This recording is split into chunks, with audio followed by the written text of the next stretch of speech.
turn that all around. So what do you guys think the most important thing to do first is? Look back into the past. Past is always a really good metric or thing to understand when going forward, except that things are going to be very different in the future. So I have an economist friend who says that there's a chance that in my lifetime we will enter into a massive depression, 3 or 4 times larger than the Great Depression. So we can look back at that depression, we can say, well, what happened in that depression? But the thing is that we're in a totally different situation right now. So in the 1920s and 30s, pretty much everybody lived on farms, everybody knew how to grow food, everybody knew how to break down a pig, people knew how to build. But as we've moved through this century, we've become hyper-specialized in one specific area, and that's all we know how to do. So we have to look back in the past with an understanding of how things are different right now. I would argue the most important thing to do first is to set up your goals. And most of the time when people do goals, I would say it's not very holistic, and we can tend to make very poor decisions about large purchases when we don't look at the whole context. So if you think about your life as a context, or even if I change the word context to wagon wheel, for a wagon wheel to roll smoothly forward or backwards, you have different spokes. And each of these spokes represents a different facet of your life. Now, when you're making decisions in your day-to-day life right now, what do you think we tend to put the most weight on? Finance, yeah. So the problem with making decisions, especially in a world that's entirely driven by economic growth or economy, and where everything costs tons and tons of money, is that we tend to make a decision or make decisions heavily on this finance spoke. Now, if every spoke had a number 1 to 10 on it,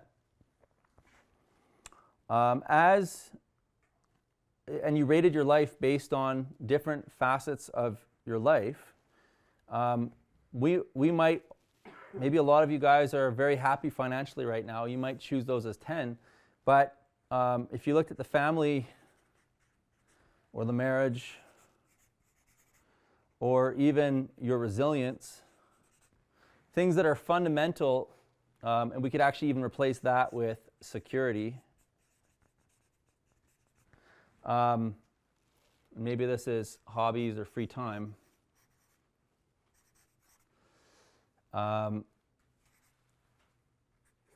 If we rated all of these spokes, we might have the best financial picture, but almost no security because we're not diversified. All of our money is in paper money, for example. Or we might have lots of security. Maybe we own a farm and we're pretty happy on it. We know what we're doing there. But maybe we've sacrificed our family. And so I would argue that you can't create true anti-fragility or true resilience in your life if you don't make balanced decisions.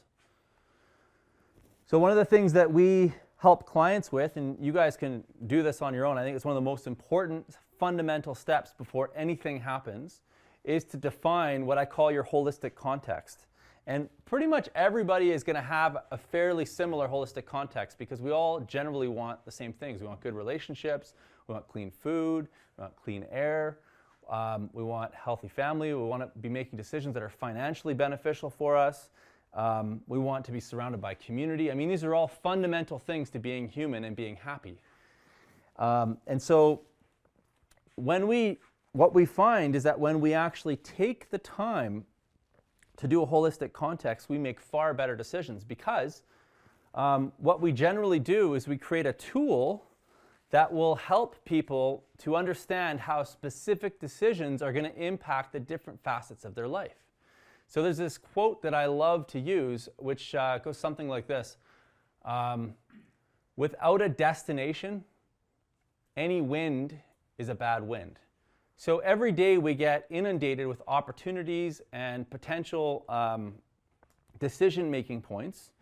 And we try and go through our own personal holistic context. We think about how things will impact certain parts of our life, but we can only keep 4 or 5 things present in our memory at a time. And so it's really hard to test your holistic context without having a tool. So I carry around, typically, I don't have it tonight, but I carry around a little one-pager for my own life. I have one for my life, I have one for my business, and I have actually both of my businesses now.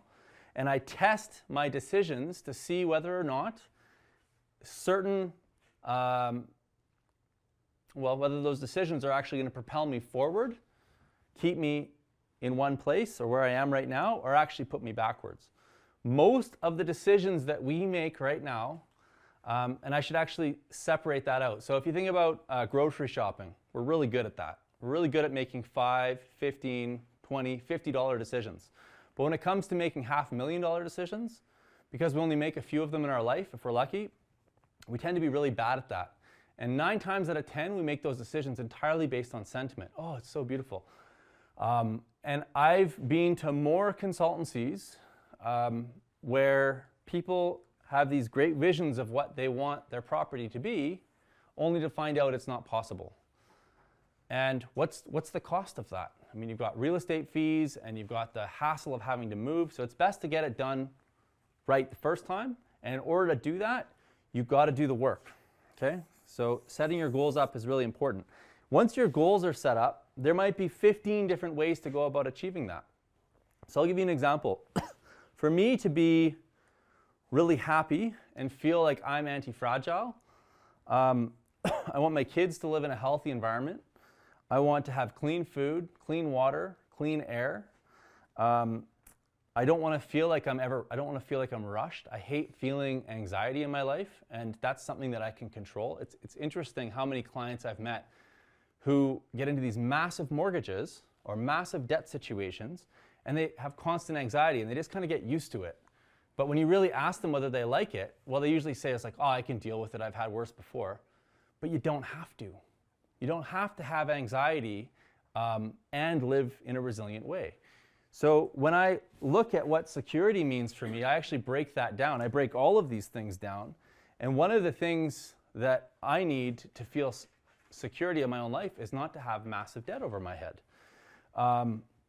So I can test decisions. I really want to go buy a farm, and my sentiment is driven towards buying a farm. But there may be components in that specific piece of land that don't allow me to meet other aspects of my holistic context. So it's nice to have it all in one place and then have a series of testing questions to be able to test whether that's propelling you forward or backward.